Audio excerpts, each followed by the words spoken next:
sudah tanda tangan. Sejak kapan Pak? Tanggal berapa kemarin tanda tangan? Saya lupa tanggal. Apa Bulan ini Pak? apa kemungkinan kendala Pak sehingga Itu ada proses termin waktunya. Saya beliau kan tahu nih. Kemudian ada lagi diterbitkan oleh DPA. Saya tanda tangan DPA itu tanggal berapa? 14 Juni. Jumat kayaknya ya. Jadi ada proses-proses berikutnya yang harus, dan kita tentu support. Tapi intinya bagi saya ya apapun kritiknya bagi saya itu adalah sebagai supaya kita bekerja lebih keras lagi, kita semua hal di mindset saya adalah positif dan semua pasti pada posisi ingin melihat masa depan. Apakah ini terkait dengan lokasi-lokasi yang disurvei selama ini, Pak? Kenapa muncul kegeraman-kegeraman? Oh enggak sih, sebetulnya kan semua begini. Kita ini kan masa Pak, semua orang punya persepsi. Dan persepsi berbeda-beda. Tapi saya yakin nuansanya, kemudian semangatnya sama.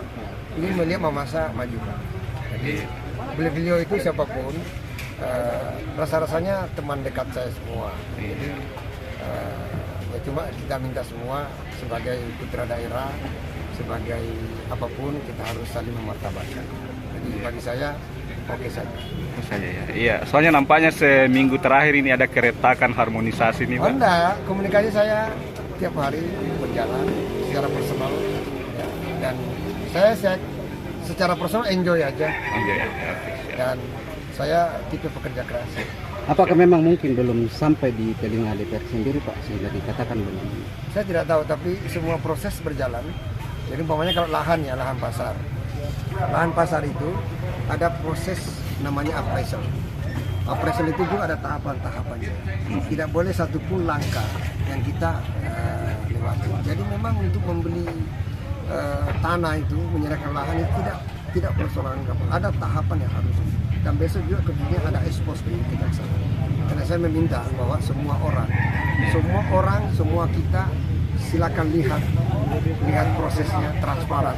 Tidak akan ada fraud dalam proses itu. Dan saya juga urusan tanah pernah menjadi mediator di Kementerian Agama 2 tahun. Jadi saya paham betul bagaimana proses pengadaan tanah dan itu harus diproses. Untuk rumah sakit dan pasar ini, Pak, targetnya itu selesai masa jabatan Bapak atau memang? Ya, kita berharap ada pembangunan tahun ini. Karena makanya kan PUPR yang dan saya sudah ketemu semua pihak yang berwenang, jadi Kepala Balai PUPR Provinsi, Dirjen Cipta Karya, saya sudah dan Menteri sendiri PUPR Pak Basuki, saya sudah langsung menyampaikan. Jadi menurut saya sudah on the right track. Bagaimana sebenarnya itu Pak? Apakah memang ada target untuk penetapan lokasinya Pak? Soal pasar. Ada syarat. Iya. Kalau Pak Jokowi kan beliau sudah jelaskan dalam videonya itu, kita cari lahan yang Paling dekat. Ya. Kota Mamasa, jangan jauh-jauh dari pemukiman. Jelaskan ada videonya. Dan beliau juga sudah lihat tanah yang sedang diambil. Jadi sudah ada penetapan lokasinya nih Pak? Tidak ada, belum ada. Belum ada. Yang ada tanah sudah di appraisal, dinilai harganya. Tapi belum diputuskan ya? Iya kan, ya kan ada prosesnya berikutnya. Nanti juga pada akhirnya juga akan kita. Kalau anggaran yang disiapkan Presiden untuk impresnya itu sudah ada kan nominalnya? Saya belum tahu. Belum Tapi ada. Akan ada Pak. Tapi tidak ada target dari Presiden sendiri Pak. Saya tidak mau jawab itu. Meskipun saya Baik. karena itu ranahnya Untuk penetapan lokasi yang dimaksud Pak.